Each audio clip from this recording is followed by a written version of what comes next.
Rappel théorique.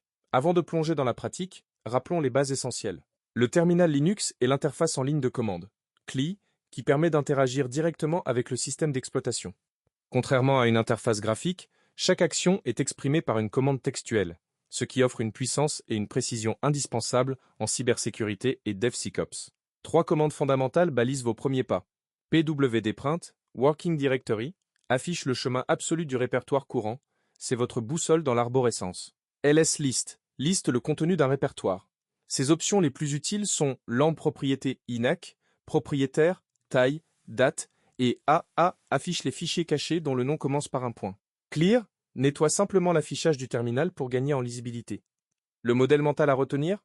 Le système de fichiers Linux est une arborescence unique dont la racine est barre oblique. Vous naviguez toujours depuis un emplacement précis, le répertoire courant.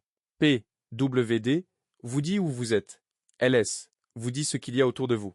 Erreur fréquente, confondre chemin absolu, commence par barre oblique, et chemin relatif, commence par, ou directement par un nom. Oubliez les options de ls et ratez des fichiers cachés critiques, comme bash-history, ssh, h. Mini-exemple. Tapez ls la barre oblique, home utilisateur, révèle tous les fichiers, y compris les .files potentiellement sensibles. Moins. Énoncé du workshop. Bienvenue dans ce premier atelier pratique du chapitre Linux avancé pour la sécurité. Vous avez découvert les concepts du terminal Linux dans les activités précédentes. L'heure est venue de mettre les mains dans le cambouis et de valider votre maîtrise des commandes de navigation et d'exploration élémentaires. Dans un contexte de cybersécurité, savoir lire et interpréter rapidement la structure d'un système de fichiers est une compétence critique, lors d'un pentest ou d'une analyse forensique. Les premières minutes passées à explorer un système conditionnent toute la suite de l'investigation. Cet atelier se déroule en 4 étapes progressives. Chaque étape doit faire l'objet d'une capture d'écran annotée ou d'un fichier texte récapitulatif que vous déposerez à la fin. Étape 1. Exploration de votre environnement de travail. Ouvrez un terminal sur votre machine Linux, une VM Kali ou un environnement en ligne. Identifiez précisément où vous vous trouvez dans le système de fichiers. Listez ensuite le contenu de votre répertoire courant en utilisant au moins 2 variantes de la commande ls avec des options différentes. Notez et expliquez dans votre rendu ce que chaque colonne du format détaillé signifie. Permission, nombre de liens, propriétaire, groupe, taille, date, nom. Étape 2. Exploration de répertoire système critique.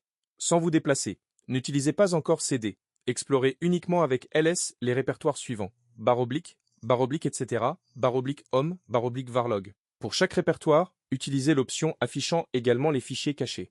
Identifiez au moins 3 fichiers ou dossiers qui vous semblent potentiellement intéressants d'un point de vue sécurité et justifiez brièvement pourquoi dans votre rendu. Étape 3. Analyse des fichiers cachés dans un répertoire utilisateur. Listez le contenu complet, fichiers visibles et cachés, du répertoire Home de votre utilisateur courant. Identifiez tous les fichiers ou dossiers cachés présents. Pour chacun d'eux, indiquez sa nature probable et son intérêt potentiel dans un contexte d'audit ou de pentest. Réfléchissez notamment à ce que pourrait contenir un fichier comme bash-history ou un dossier SSESSOR. Accessible. Étape 4. Synthèse et mise en perspective sécurité.